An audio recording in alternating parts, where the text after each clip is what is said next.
What's going on, guys? Welcome back to the Beyond the Backboard Podcast. This is episode 74, 75. We're somewhere there within there. My name We is we Omar. around. We're in that area. My name is Omar. Next to me is Earl. Below me is Max. Shout out to Dan in the chat. And what's going on, everybody? How's our playoff? How's our teams doing right now? How was All Star Weekend for everybody? Are we disappointed in All Star Weekend? Are we happy about it? Did we feel underwhelmed? Did we feel overwhelmed? Did we? Yeah, that's all I got. Honestly, I was waiting for the rest of them. Yeah, I'm like trying to Nah, I develop. just want to see how far you're gonna go with it. I love it.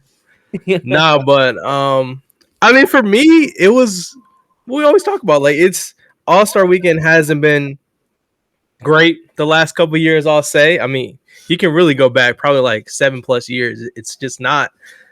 It's hard to like. I don't think anyone can honestly say they watched All Star Weekend from the start to end and truly enjoyed the experience. Like maybe there was moments that were okay, that were memorable, but overall, like impact of the whole weekend, bad. Like I was watching this one creator, and she was basically talking about she was there, like she was in a booth and stuff like that.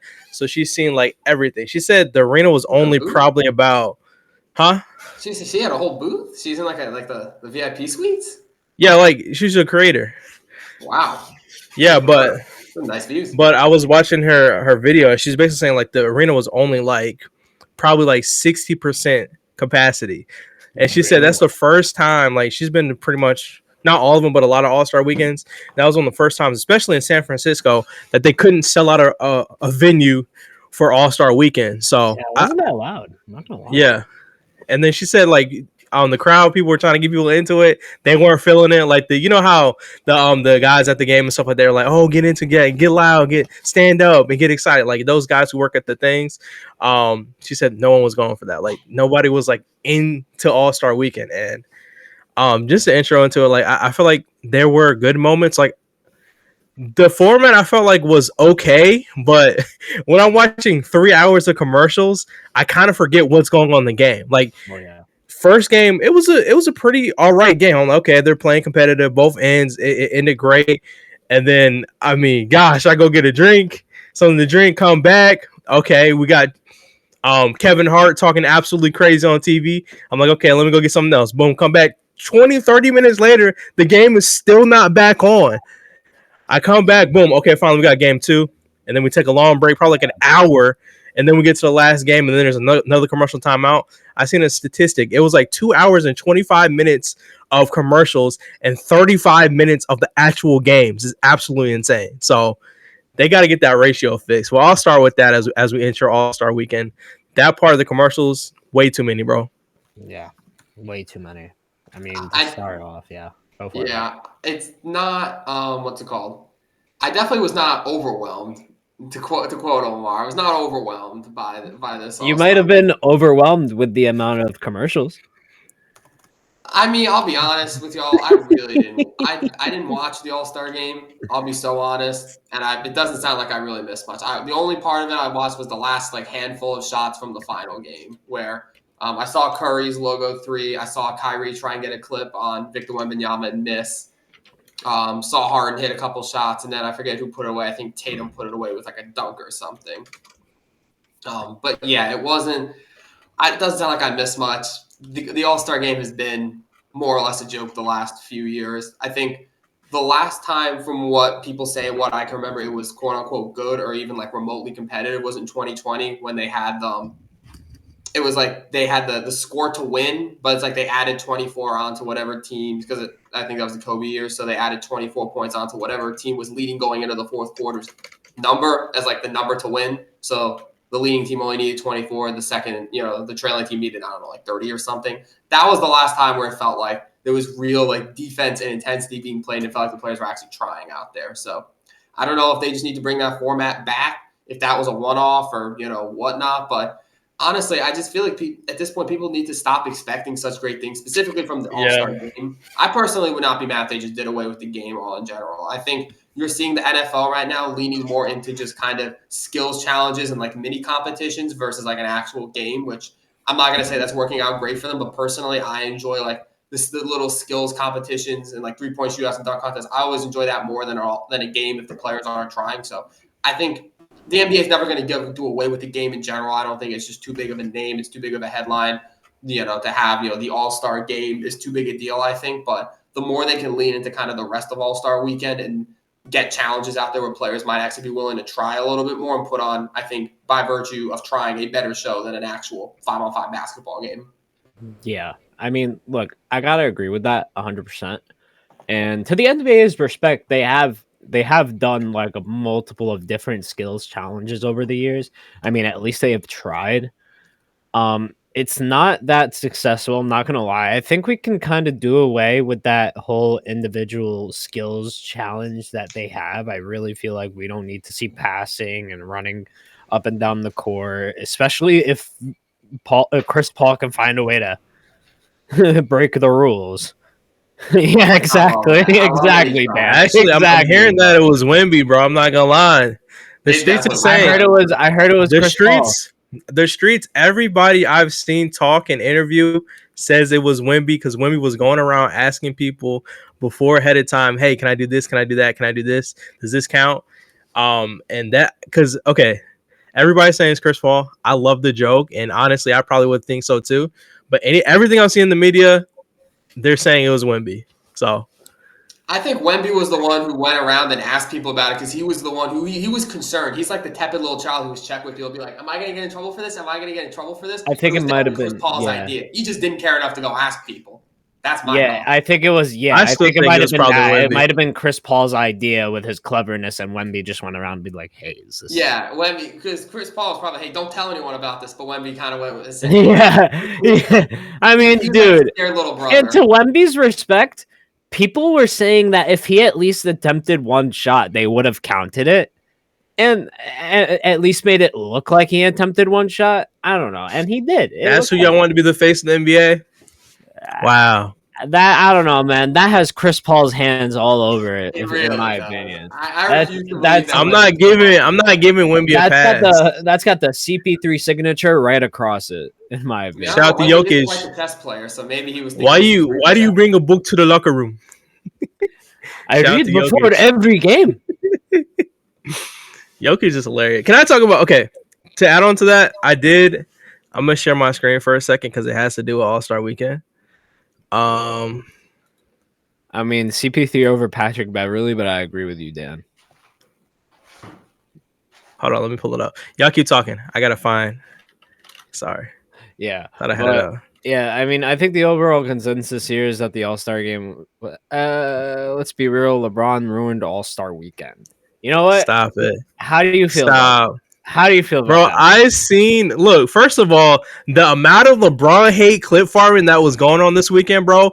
Y'all should be absolutely ashamed of yourself. Yeah, everybody was putting LeBron's name in their mouth, getting banger tweets. I'm seeing 15K, 7K, 25K. I'm like, bro, what are y'all talking about? LeBron James ruined the All-Star game. Like Anthony Edwards. Oh, first it was Anthony Edwards. I'm not feeling good. I'm sick. And then 2 minutes later, a report is like, "Oh, it's his groin." So which one was it? Ant didn't play. Giannis didn't play. I get that. I get that he came late. No, there's 3 reports, 3 different reports, I guess. I mean, they said a sore right something. I don't know. It was groin or something like that. I want to say ankle, but I could be wrong. Sore right nut. But I just feel like the Bron hate is so forced, bro. Like, I get it. He could have definitely called in like, hey, replace me. And did the whole Giannis thing where you're still there, you're taking pictures and all that stuff. But at the same time, I legit didn't think that. I don't think they didn't need to replace him. The way I think about Bron is like, even last year, he didn't really want to play, but he played because he was kind of hurt. But this year, I legit think he just couldn't play. Like, he showed up, his intentions were to play, and he just couldn't do it. And I'm fine with that. Nobody played. I mean, I just feel like if he knew. That's what I'm saying. I'm saying he didn't play. I feel like if he knew from the beginning that if he's healthy enough to walk out on the court, he's healthy enough to have played in that game. Dude, they're saying it was soreness. I mean, still, like, if he's not going to risk anything if he doesn't have to. I mean, I'm just saying, like, Giannis didn't play. Ant didn't play. Yeah, but then why didn't they just replace him? Like, that's the thing. Why? I'm just saying. It's annoying. Like we could have gotten somebody that actually could have played and contributed. But who? That spot would have meant a lot. I wanted to see Norman Powell, man. Like he's doing. So we're upset that Norman Powell didn't play in the tournament that y'all hate. In the tournament, I did not say that. I did not say that. No, that's the whole narrative, though. The tournament that everybody hates on, like same people who are hating on it and said the game was absolutely horrible to watch, are the same people who are mad that they didn't get a replacement to play in this game that nobody wants to watch. I'm mad that Norman Powell wasn't an all-star. Period. This was his opportunity to be named an all-star. I'm less so mad that I didn't see him play in that game and hit a wide open three, but I think an all-star designation, considering he was already there and a part of All-Star Weekend, I think that would have meant a lot more to him. That would have meant a lot to him. I mean, I get it. I see that argument, but and LeBron still would have been named an all-star. He would, and then Norman Powell would just be named as a replacement. True, but nothing is changed. I get that.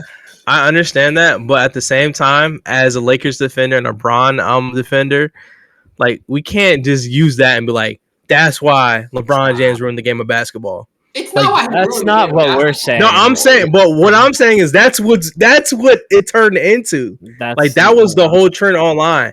This is why LeBron did this. That's your first mistake. I'm just saying, but we're bringing up topics like that was the topic. What y'all talking about? That was the baseline, but the big topic that went on social media for the last day and a half. Like if y'all didn't see it, every pretty much big account was talking about that. I don't necessarily care about it because it was an online thing. I just care about it because in my mind, Norman Powell.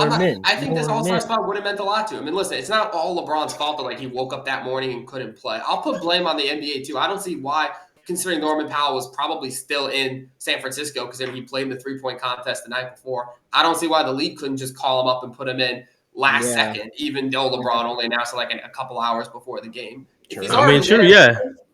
Do we really need to hold the letter of the law that hard on this guy that we can't replace him, even though LeBron's sitting out? We can't call someone up who's literally already there. Like, there's I don't know. I'll put the blame on the NBA for that too. I mean, you can also blame the NBA for putting in a whole team of sophomores / rookies instead of adding extra all-stars. I mean, if that was the case, you wanted.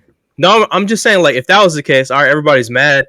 Why not scrap that team and just add more all-stars? If that's the case, if the whole point of all-stars is to play on Sunday night, that's the big thing. Sunday night is where the big stars play.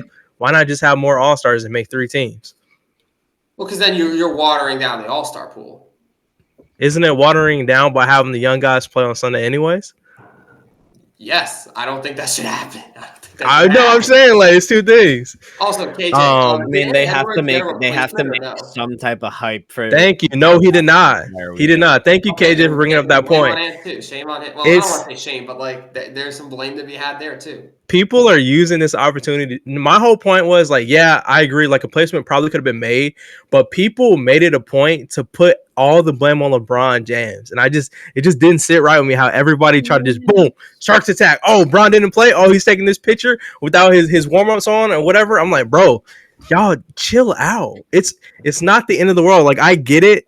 I definitely would have loved for him to replace it, but the amount of people who use this as an opportunity for just straight up hate and not spreading that towards other people, not saying anybody should have it in general, but I mean, Ant did the same thing. We're talking about Ant talks all this junk about being competitive. He wants to go out there and dominate all people in his class. A guy who's marketed as one of the next faces of the league, I mean, does pretty much the same thing before LeBron did. I mean, that should be talked about a little bit too. That's all I'm saying. Earl's mad that more hate wasn't spread. That's no. I'm mad that more online basketball hate. I either wanted no hate or equal hate. That sounds crazy. Guys. Y'all know what I mean. But Earl, okay, look. We know what you mean. On his, what's it called? Whenever he sees LeBron slander on Twitter, he puts on his armor. He gets his sword, his little shield, and he starts charging in. I am the LeBron defender. We must fight these. Hey, bro. I got Bron's back, bro. Unless something absolutely crazy came out about Bron, then we riding with Bron. The bigger defender Mac's name wrong. On me, Omar a bigger defender of Brunson or Earl of LeBron? Who's the bigger defender? Oh, Brunson boy. I don't know. Nah, it's probably honestly. Nah, Kevin Hart is crazy. it might be. That's because y'all this. Oh, I'm sorry. I didn't mean to say that. Omar. I'm just playing. Earl might be a bigger LeBron defender than you are a Brunson defender. Listen, Maybe so. I'll defend Brunson to the day I die. He said Brunson was a better player than Kyrie, so I don't know. I remember when we had that. I mean, that debate. I first of all, no, I did not. No, he said he was a better. He said that Jalen Brunson had more skill. No, because we had a whole conversation about skill. He said that Jalen Brunson was more skilled than Kyrie Irving. No, I did not. All time. I said they were on the same level. I said they were on the same level. Oh my God, we had this conversation. Okay. We'll revisit that. We'll revisit that. I'll say this. After the game, I tweeted this. And shout out to Mac McClung. I spelled his name wrong because I was rushing. Yeah, there you go. But I'll say this, like how to save All-Star Weekend. This is what. Thank you. Okay, but yeah, how to save All-Star Weekend. 1, go back to East versus West. Let's just go back to simple times, bro. I don't like all this new format stuff. They tried new stuff. I get it, Adam Silver. You want to try stuff? Whatever. 2, skills contest is replaced with a 1v1 tournament. Everybody's talking about, I got this bag, you got this bag, we got this bag. They all talk junk off the court. Everybody's watching that. Who's not watching Kevin Durant versus Wemby 1-on-1? Who's not watching Curry versus Kyrie 1-on-1? That's the type of stuff fans want to see easily. 3-point contest. All previous winners. I do not want to see any more first timers next year. I don't care. I don't care if you shot good this year. I don't care if you're shooting 90% from 3. You're not in All-Star Weekend. I don't care. Bring back all previous winners. I want Curry. I want Klay Thompson. I want Craig Hodges. Tyler Hero just won. Yeah, bring back Craig Hodges, who we talked about on Friday. Okay, bring back. My question: if you're only bringing back defending winners, then how will there ever be a new winner? No, I just meant for just next year. I just wanted to do something like to bring back All-Star Weekend. Like this is specifically for next year. Okay. My fault. I should have specified that. My bad. My next thing is dunk contest. I need Ant, Ja, Zach LaVine, Mac McClung, Larry versus Klay Thompson. Derrick Jones was right here, but I did see Aaron Gordon tweet about an hour ago that he has new dunks that he could bring out. Like he tweeted that about an hour ago. So I'm replacing Derrick Jones Jr. with Aaron Gordon. Boom. Limit the amount of commercials and no Kevin Hart. And I think it'll be the perfect All-Star Weekend. Why is Kevin Hart getting so much hate though? I gotta understand this. Did you not watch? I did, but I mean, I like subtle. I like some comedy with stuff. No, some. I can hold on. I'll get on the fact that he did a little too much, right? A little too much, yes. But I will say that hat looks like you're a comedic relief producer. From time to time. I gotta say, I like it from time to time. I can't lie to you. He's not even funny no more, bro. Come on, you're not saying that with a straight face. He's not funny. Kevin Hart is not funny anymore. He peaked 10 years ago, 15 years ago. That may be true, but he's still a good comedian. I don't think the hate is necessarily Kevin Hart. I think it's the fact that the NBA pushed him so much and put him in the prime center to the point where it didn't feel like we were watching a basketball game. It felt like we were watching a Kevin Hart comedy show, which is not what we came for. He peaked. Like Omar, you said you like comedic relief. The key word in that is relief. A little comedy on the side. That's what I was saying. Yeah, that's what I NBA served up a full-on main course entree of Kevin Hart and like, oh, here's a little side of basketball. I want Knicks fans' opinions on this video. Okay, hold on. I'm gonna watch this video. Oh wait, I'm putting it on screen. This is hilarious. Okay. I'll wait till you put it on video. Okay, fine. This is play it on the screen. Okay, let's play it, Jake. Why are we putting this on the screen? No, it's funny. It's funny. It's worth it. I promise. I haven't even seen the video, and I already know what this is. Nah, I seen this last night. This junk is hilarious. I already know what it's gonna be. I haven't even watched the video yet. I really feel like it's not. What is this? Let me know if y'all can hear. You're 6 seconds. Shout out. I don't know. Shout out Kevin Durant on the side. You're 6 seconds in. You're 6 seconds in. Clearly a foul. Oh my god. Oh my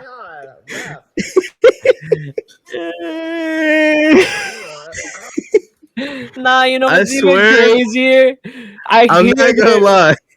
I hear him on the sideline every single game. I hear him on the sideline at least one time on like the microphone that they have on the hoop. Oh my god! Like I'm not even hating on. I'm not even hating on him because I could care less what his voice sounds like. It's just funny. It's just funny when I see the videos and like his facial expressions in game, and then he switches his voice. Like he'll be like, after all that, yeah, I went and dropped like 75 points. After all, like the switching in between sentences is where it just gets me. It's just absolutely crazy, bro. And if you ever, I know you guys are Knicks fans, so you see this. When Karl Anthony Towns attempts a pass, it's the most funny thing in the world. Like if it's a flashy pass and he sees someone, he'll be like he'll just start making crazy face. I'm like, bro, so hard we know you're going to pass it right there. It's a normal pass. And then he thinks his facial expression adds to the sauce of the pass. Maybe it does to some fans. I don't know, bro. Come on, but you can't say it doesn't. When he makes funny. a nice pass. Nah, the best one is when they got like three of them up court, Cat's slightly beyond back court, and he has two people outletting on both sides, and he throws a fake. He's looking this way, and he's like, yeah, he's like throwing it the other way. I'm like, bro, we literally see you throwing it right here. Like the fake, you're not. Dude out there thinks it's white chocolate or something like that, bro. Like we're not going for that, buddy. White chocolate though. The no look. I'll defend Towns on most things, but I think perhaps the most inexcusable thing he does is take a layup in the All-Star game. I saw him take a literal basket layup. I was like, Carl, what are we doing out here? You can't. It's the All-Star. We're doing a standing under the basket two-hand layup in the All-Star game. Max, I was like, okay, I can't. We got like 8 minutes of Brunson. I'm a little disappointed. It just feels like it also. You know why? Because he's not a winner.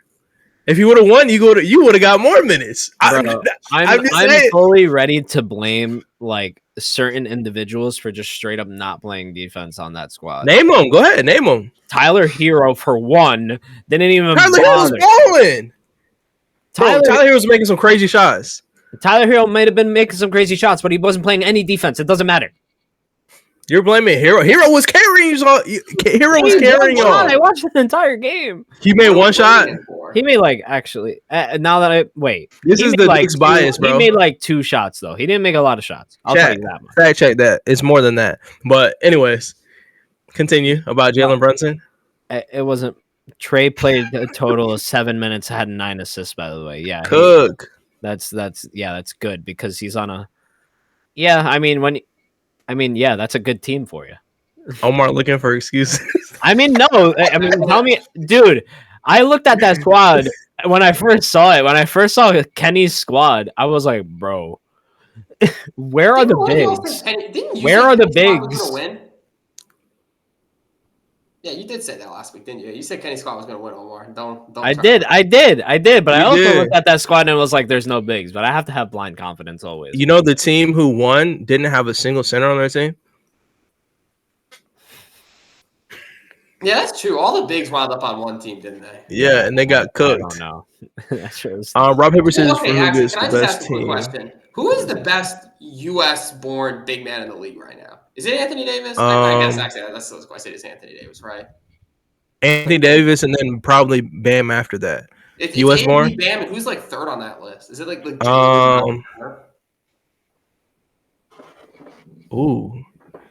AD Bam, yeah, because Joel Embiid is not.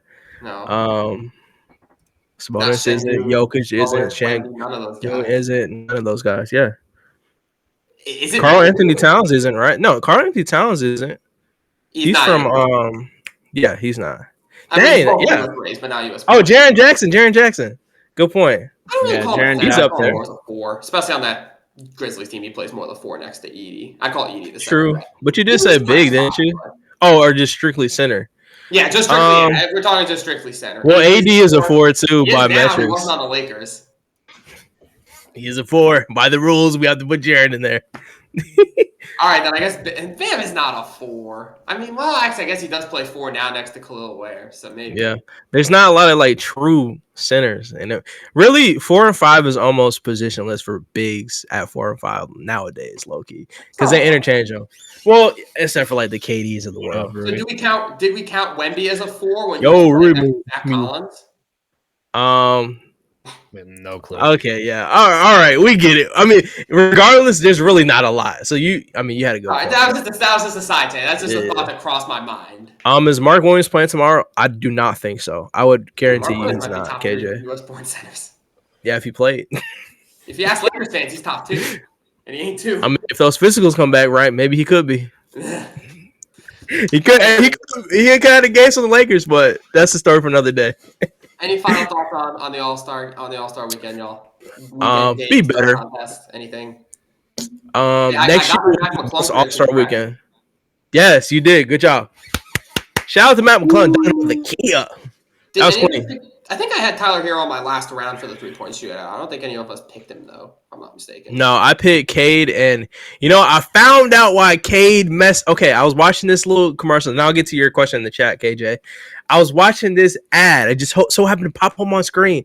And the reason why my boy Cade lost is because he was doing that dumb skit with Drewski, and Drewski was doing a skit where he was fixing his jump shot, and I honestly think that he messed him up slightly, just for that moment, because when he got to the All-Star game, he hit his first 3, so I'm going to blame Drewski on that one, bro. But Cade should have won. I'm not going to lie. We got robbed. Should have won. Damn.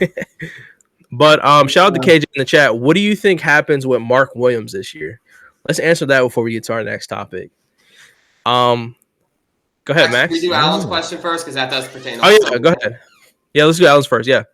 In my mind, maybe I'm wrong, and this is just, roasting through glass, but I feel like the last great All-Star, if you're looking at weekend in general, I'd say 2016 is right up there. It had the dunk contest between Levine and Aaron Gordon. Had a pretty good All-Star game. I'm pretty sure that was in New Orleans that year. Check me if I'm wrong. I think that was in New Orleans, 2016. And that had Kyrie go off for like a really big game in a fairly close game between East and West, I think. I'm pretty sure. 2020 was also really good because you had the Derrick Jones Jr. versus Aaron Gordon dunk contest, as well as a really competitive All-Star game. I want to say the 3-point contest that year. Was that a Steph Curry 3-point contest year? That could have been one of Steph's 3-point wins. So I would say 2019 or 2020. I say actual. Maybe I think 2017. I think 2017 was good because I think you had Porzingis win All-Star game. I want to say Towns won the 3-point contest that year. And then Westbrook was All-Star MVP. Towns won in 2022. And AD both have crazy All-Star games that year in 2017. Westbrook had a crazy triple-double, and Anthony Davis pushed 40, 50 points. I'm going to go for mine. I'm going 2022. I know the dunk contest wasn't that great, but if we're strictly talking about All-Star game, I'm just talking about one of those fun moments was the LeBron going back to Cleveland thing. I'm pretty sure they had the big anniversary as well, so all the 75th people were there. The game was actually good and competitive. I think that's the one Obi Toppin, I think, won that dunk contest. I don't remember what dunks he did. And then Karl Anthony Towns won the 3-point contest. So that was one of my more in 22. So that was one of my that's one of my more favorite ones, I'll say. Then what am I thinking of Towns win? Oh, maybe Towns won the skills contest in 2017. I think I'm thinking of the skills contest game. My bad. Yeah, maybe that was what it was. Omar, you got any shouts? Yeah, not sure. I mean, it's really hard to say, to be completely honest. No,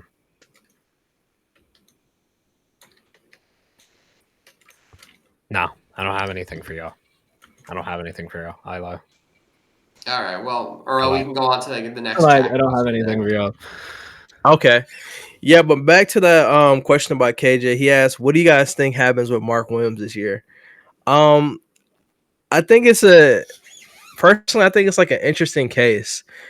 I think the relationship between them and the Hornets, I don't think it's over. I think it's just one of those weird phases hey, you guys kind of didn't want me, and then after the fact, you wanted me. I think Mark Williams, the best advice I can give him is focus on basketball. I mean, you have an opportunity to maybe become, I think he'll be a restricted free agent next year. So just ball out. I mean, maybe a team that you're interested in takes a chance on you contract wise and you can go somewhere else.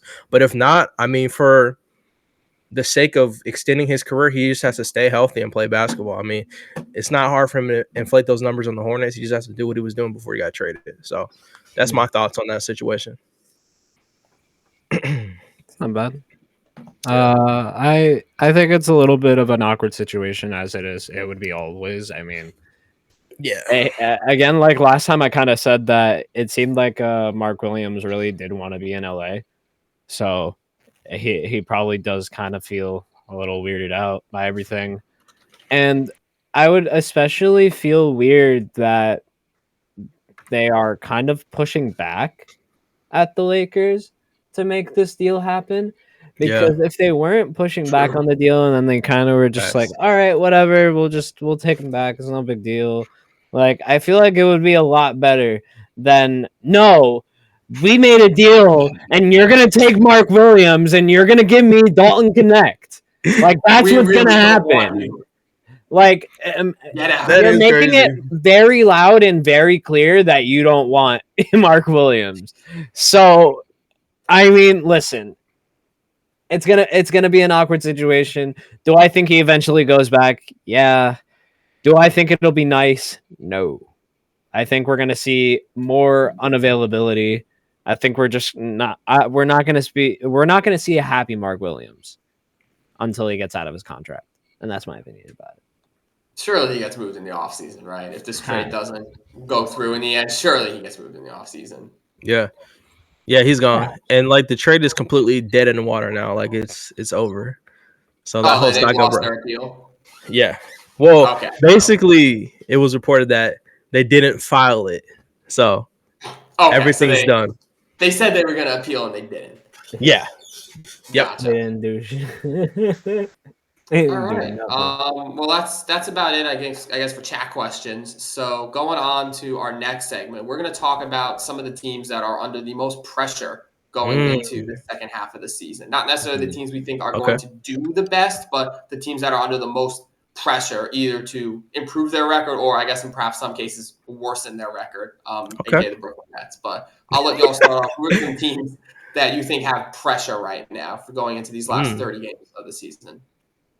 Okay. Yeah, I have a team like right off the rip. I'm going to Golden State Warriors on live television with one of the, well, I won't say one of the biggest audiences because it wasn't the biggest All-Star weekend, but basically Draymond Green was talking a lot of cash money, and he said he guaranteed that the Warriors are going to win a championship this year. So he definitely put a target on their back, whether it's directly or indirectly. Like making that type of statement, like players don't take that lightly.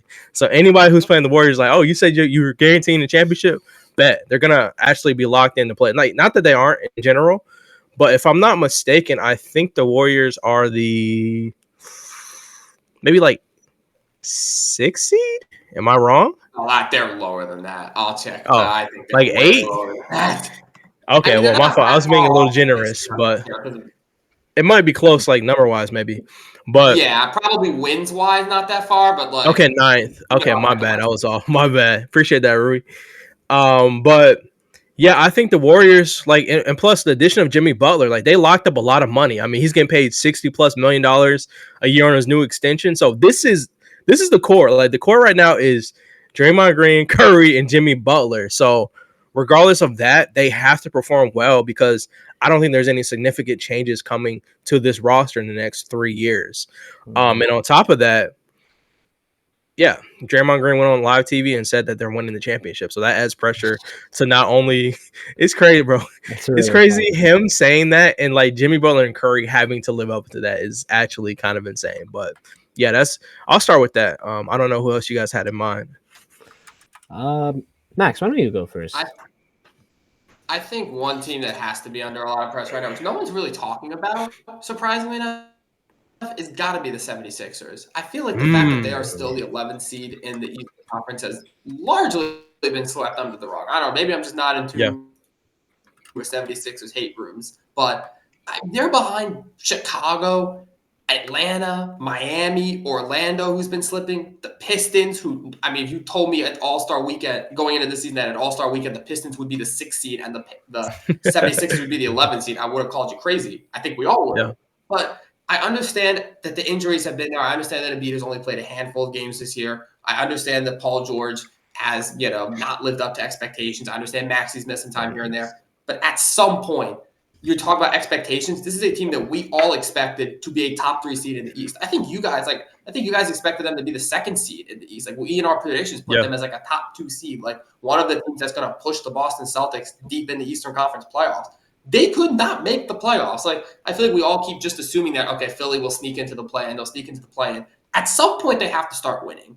And if they don't, if they go into the season without an actual playoff appearance, if they just don't make the play or they get bounced in the play and they don't actually make the playoffs, the amount of pressure they're going to be under in the offseason to trade Embiid or, trade Paul George and blow things up and start again is going to be immense. If they don't want to have to deal with those annoying questions for the entire summer, they better start winning some basketball games and at least show up in the playoffs, at least make it to the playoffs. Like, I can't believe that we're this deep in the season and we're having to talk about the 76ers with Tyrese Maxey, Joel Embiid, Paul George, and some good role players not even being in the big dance. I agree with you, bro. I think to add on to the 76ers conversation, like I agree with KJ in the chat as well. Injuries are a big problem. But then when you have like Paul George, who even when he hasn't, like when he's not injured, he hasn't been the same Paul George we've seen last year. Like the numbers have gone all the way down. I don't know what they look like exactly. But even when they all do 3 play together, it just doesn't look like it clicks a lot. So I think they definitely still have room to figure things out. I mean, in the world of the what's it called? The play-in tournament? I forgot the name. Even though my team is a play-in merchant. There's too many tournaments now. I know. It's a play-in season. I got confused. But yeah, when you have the world of the play-in tournament, like it's easier for guys to kind of make a push like that. And who knows, like single elimination game, the Sixers might have a chance. And if they're healthy getting into the playoffs, maybe they have a chance in the series. But right now, it just doesn't look great at all. Like they don't look like a team, bro. I don't know how to explain it. Even when they're all out there, it just doesn't look like it fits. More podcast clips and shout outs is hilarious. What about you, Omar? What's your team, bud? I kind of have to agree with Max. The 76ers have a real case chance to being, the ones with the most pressure. They're coming out and we said like the 9th seed, right? And 11th. Wow. And they're underperforming to a massive degree. And I get some part of that has to do with the fact that they are not 100% ready or 100% like healthy. So I can kind of understand that and get that aspect of it. Yeah. But what I don't get is how are they going to recover from it? Do we think they're going to come out of this hole? Do we think that they're maybe going to at least be into the play-in? Because I'll say this. If they're in the play-in, they have a shot. Because if they can round up their shit together by the play-in, be 100% healthy by the play-in, and at least be that good enough to reach that level, then I don't see why not. Sure. And they may have one of the easiest if they play like how we were predicting them to play in the beginning of this year, it's going to be the easiest goddamn way to the finals. So, I got to say, play that way is the question. Yeah. So, we'll see what happens. But as of right now, I got to agree with Max. It's the 76ers. I got two more names to throw out there for y'all, too. Okay, after you read that chat. Let's keep going. Okay, I was going to say, KJ in the chat saying Boston under pressure. I get what you're saying. I think we've talked on this show about how the Celtics have struggled, but ultimately they are coming off a championship. So I think even if they don't make a deep playoff run this year, like sure, it'll be disappointing, but they can still just flash the ring on their finger and say we're still the champs. Like this, at least the fact that this core now has a championship, I think that buys them at least a year or two of mediocre to disappointing performances. I also think that they're still the number 2 seed in the East, so there's not enough there for me to say like, oh, it would be one thing if they were like in danger of missing the playoffs, but like I still feel like they're solid championship contenders. But you got some names. Yeah, I got 2 teams that we didn't bring up, but I think these 2 teams are under the most pressure out of every name we brought up. I think I know who you're gonna say, and it's the Phoenix Suns, and it's also the Dallas Mavericks. Yeah. These are the 2 teams that are under the most pressure for 2 different reasons. Phoenix Suns. I'll start with the Mavericks. Obvious. I'll go with this one first because it's the easiest. You traded Luka Doncic for a win now window of the next 3 years. So I mean, they have to compete this year. They have to compete next year and the year after that. Right now, they're dealing with a lot of injuries. They're currently sitting at they're sitting at 8 seed right now. I mean, they're about 2 games back from 3 games back from 4th, like 2 games out from 5th. So they're right in the mix. I just think that they're at a critical point. Like once the season starts back after All-Star break, they have to go on pretty much an insane win streak to kind of keep up because the teams ahead of them, I mean, it's the Minnesota Timberwolves, the Clippers, Lakers, Rockets, Denver. I don't see a lot of those teams really falling out.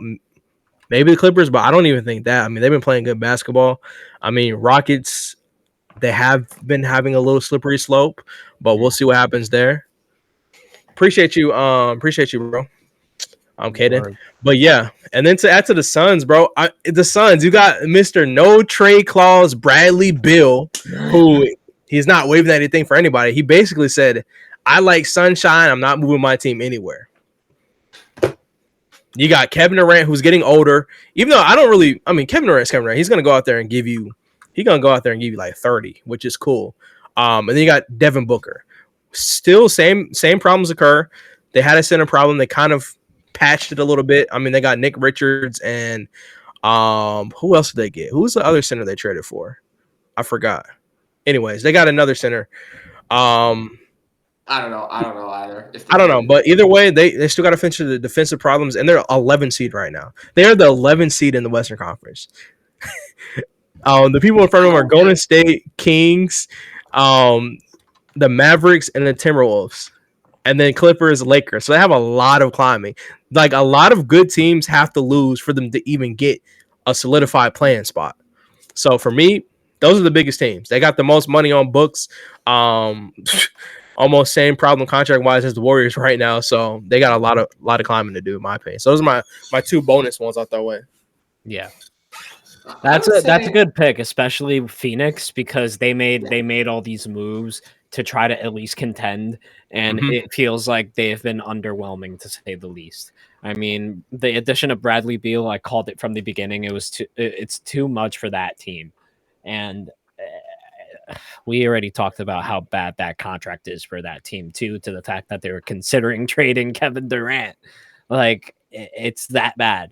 So I hope stuff works out for them, because Matt Ishbia kind of came in there right away and said, yo, we're going to treat this like it's 2K. We're going to give these players unlimited amount of money, and we're not going to worry about the implications of whatever is going to happen in the future. And that's exactly what's happening. So shout out to Matt Ishbia, I guess. I'll throw another name out here. I actually think the Cavs are under a good bit of pressure. Probably not more so than the other teams we named, but okay. I think the fact that Cleveland has kind of gradually, like in years past, they really weren't under much pressure. I don't think people were talking about Cleveland as real contenders in the East until now. But the fact that they jumped out to such a hot start, they're still the 1 seed in the East by a good margin. They just got 3 All-Stars. This feels like the year where people are really talking about Cleveland and really buying into their stock and saying, this team can go to the conference finals. This team can beat the Celtics in a 7-game series. Like the hype behind them has finally arrived in full force. So I think with that newfound hype comes newfound pressure. Again, I don't think their championship window is nearly as narrow as like a Dallas Mavericks or a Golden State or a Phoenix. So for that reason, I don't think they're under like that much pressure, but I think the lights are definitely going to be as bright, if not brighter, for this team than ever before. I feel like anything less than a conference finals run this year for Cleveland is going to be looked at as disappointing. And for a team that's never actually been there with this core, they're going to have to overperform their past playoff, achievements this year. Or else I think they are going to catch some slack. People saying, fake 1 seed, fake hype. They're not the Celtics. They're not the Knicks. They're not the Bucks. Yeah. I agree, bro. Yeah. And I just feel like there's a lot of teams that are kind of like, I don't want to use the word coasting, but they're in like weird situations. Like, okay, under pressure, like I don't want to say the Thunder, but like what's the next move for the Thunder, right? They finished 1st seed last year, correct? This year, I feel like they're under more pressure to go farther in the playoffs. I think that's a fair statement. I mean, they have their core team. They have Chet. He's back healthy now. They're not waiting for anyone to come back. So for me, I think the next step for OKC is obviously finish. Like, I don't even care about their seeding. I know they're going to finish top 2, but like advance in the playoffs, like use that same intensity you had in the regular season to seal those games, to win playoff series and potentially compete, go farther and try to win, or not even win, just try to get to a finals appearance just to see. But I know they're really early on in their process, but like if this is a new floor, like when do we start talking about when they take the next step to elevate? I know that sounds crazy with being the first seed, but like the next step is competing in the playoffs for them. Yeah, I think Rui Muse in the chat makes a good point. The difference with the Thunder versus the Cavs is the fact that the Thunder still feel like they have moves to make. Like, I don't think anyone looks at this Thunder team and says this is the final iteration of this team. Like, they still have so many draft picks. You know, they can move those picks for, salary controlled players. They can make moves to find another piece to that starting lineup. This feels more, at least to me, more like the start of the Thunder run. For the Cavs, this feels like kind of the peak of their runs. Like now they've traded for DeAndre Hunter. They've developed all these players. This feels like kind of their final form. So if they don't at least make a run this year, I think, again, not saying they're going to be ripped apart or like that team's going to, they're going to implode this team. But this kind of feels like this is more so this is their final iteration. If the Thunder don't, succeed as much in the playoffs as they want this year, they can just go flip all those picks and bring an all-star in, or use those picks to land some great more players in the draft. So I think for that reason, the fact that they have that asset flexibility puts them under less pressure in my mind than the Cavs, who more or less this is their team going forward now. True. Yeah, I agree with that point of view. I just feel like eventually, maybe not this year, but next year, if it's like the same thing, like, hey, we have a high seed, but we don't like advance far into the playoffs, I think then we'll probably start having more of those conversations about seeing what they have to do next to take the big step, I feel like. Yeah, I already feel like they have taken that big step, to be completely honest. I mean, shout out to the Oklahoma City Thunder, because as soon as they realized the weakness in their team, they kind of went out and they attacked it and got what they needed with Isaiah Hartenstein. Yeah, that's my point too. Like, if that's the case, that was the next big step they made. So how far do they go now is my big question. Like, okay, you added that piece. You added in who was it? Alex Caruso as well. Like, you fixed defense off the bench. Pieces. Yeah. So it's like, I agree with you though, Omar. Yeah, that was their main thing coming into this season, was the fact that last year, while their defense was good, it wasn't the best. So I feel like bringing in Isaiah Hartenstein, who's proven to be an elite rim protector, and then you bring in Alex Caruso, who's proven to be an elite off-ball defender, you improve your defense tenfold. So as soon as they get back, as soon as they're fully 100% healthy, and even now, to be completely honest with you guys, even now, the sky is really the limit for them. Yeah. Can I throw out a wild card team who's under a lot of pressure? Let's do it. The Nets are under a lot of pressure to lose games. Like, straight up, they traded away their whole, like, they have no pieces left other than Cam Johnson. They have no real basketball players Nick left. Claxton is not a person? I should say they still have Cam Thomas. They still have Nick Claxton. But this team it seems like they have gone fully down the route of building through the draft. And you don't build through the draft by being They got our shit picks. They'll be fine. What was that? They got our shit picks. They'll be fine. I just seen something like breaking news. Well, it's not really breaking. It was 43 minutes ago. I mean, look, respect to Net fans, because after so long, we finally made a deal and finally got somebody from their squad and gave them a good package for him. But oh my God, the Knicks gave you guys the worst possible picks that you guys could want. True. What's the breaking news, Earl? I did see that, not groundbreaking, but I did see, shout out to Lonnie Walker. He signed with the 76ers. Yeah. I just seen that. It happened 43 minutes ago. But shout out to Lonnie Walker, man. He got a guaranteed deal, $3 million deal with the 76ers. So shout out to him and his agent. How many players does Philly need? Hey, man, on a team, that's a great signing for me. I mean, Philly, Paul George, you want to score 2 points? I mean, Lonnie Walker could go get me 7. I'm just saying. I'm just saying. That was funny. The other night when he had 2 points and then Ronnie had 9 in 7 minutes was hilarious. Shout out to Paul George, though. It will never not be hilarious. I don't know. I just don't know how much help Philly needs. They get Quentin Grimes. I know, they get man. Lonnie Walker. They got Yabu. How many players does this team need before we stop giving them excuses? No. Facts. Stop giving them excuses. They just suck. Told y'all, too many cooks in the kitchen. It always ends up like this. Always, always, always. I don't You know did say when- they could compete though this year. I mean, they could compete if they get into a good spot, but I mean, I think that like the Kevin Durant, Kyrie, and James Harden situation, if you put them in a good spot, they can compete. I mean, No, bro, that was obviously, injury. I swear obviously. you keep talking about them in that light. I swear that team was cursed by the injuries, bro. I promise and you know what? What I'm trying to say is that I'm every starting time to I think kind about of see that team, point of view. oh. Hold on. I started to see that point of view. I'm starting to agree with you. No, I Because- get yeah. Because while that team was poorly constructed, and I have my reasons to not believe they would have done anything,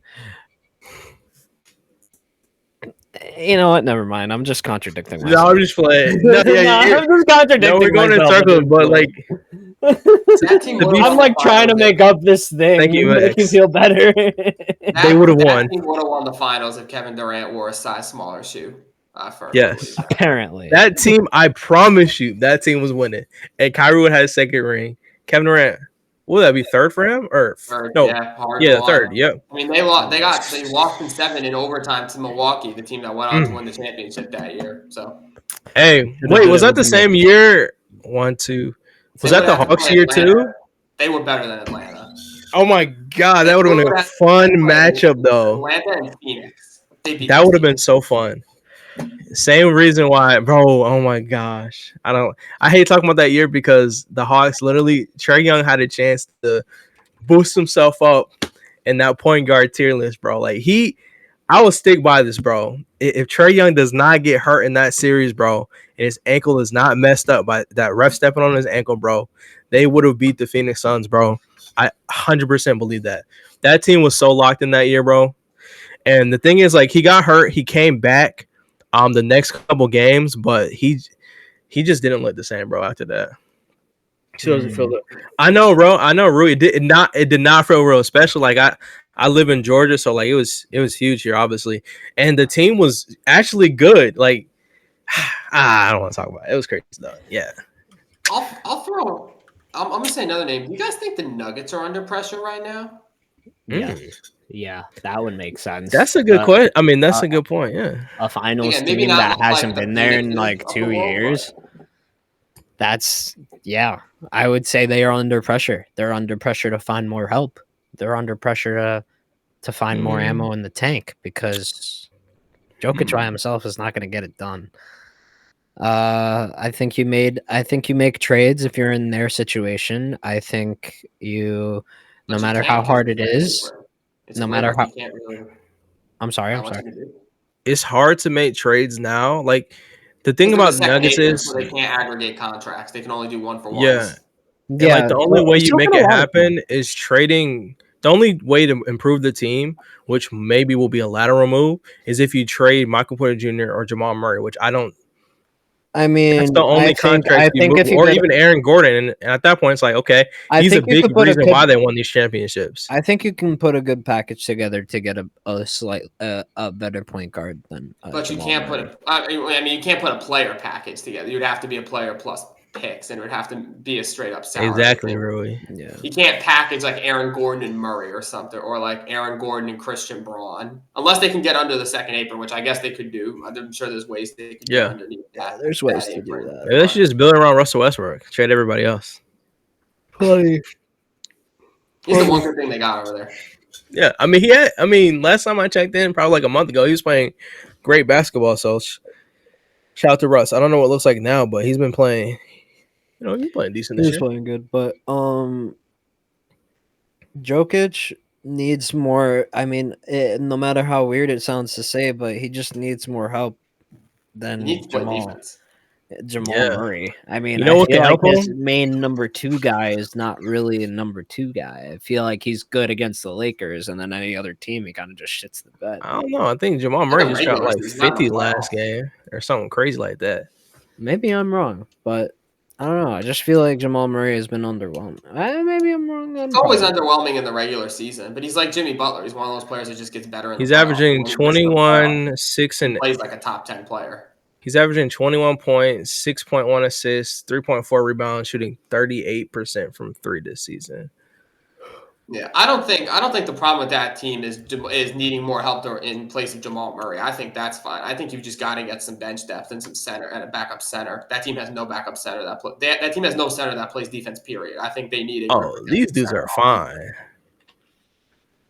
I think Jokic has all the help he needs, bro. I'm looking at these They're averages. not doing nothing. I feel like they're the third seed. Like they're not. How they not doing nothing, Omar? They're the third seed right now, or fourth. My bad. Maybe fourth. They're the 4th seed right now. Yeah, but I'm gonna go on a limb and say that I don't think the Nuggets will ever win another championship. You said that already. Yeah, it's becoming I'm gonna right reinforce it because All I right, just doubling don't down. believe it. No, this is 1, 2, 3, 4, 5. What's the word for doing it 8 times in a row? Is there like a special phrase for that? Octopete. Octopeting it down. Aiding it down. Whatever gets the point across that I am standing on business and I just don't. Not that I don't believe, I just don't think that they will. Nothing screams to me that they are the best team in the NBA. There's 3 other answers that I can give you.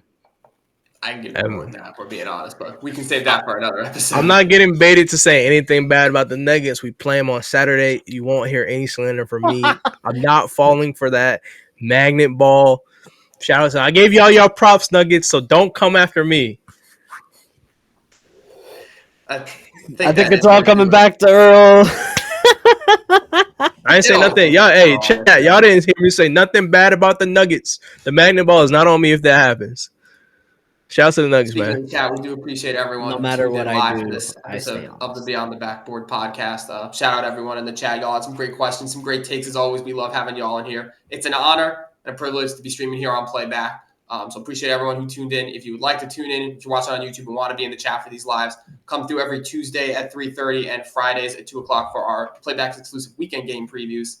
So yeah, come through if you want to join the chat for that. If not, like this video on YouTube, subscribe to the YouTube channel. We just hit 75 subscribers, I believe, not too long ago. So big ups to y'all on that. 78. 78. We're up to 78. 78 now. Wow, big ups to y'all. Getting close to that big 100 number. We'll have to do something special for 100, but that's not. Oh yeah. So, and by the way, look out for this live podcast that's gonna happen very soon. We're still discussing the date, but yes, we will figure that out as well. So look out for the live podcast coming very soon.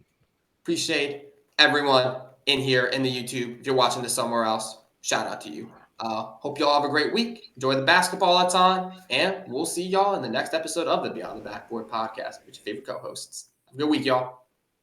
Peace out, guys. Peace. Huh? Earl, you got to end the thing. Yeah.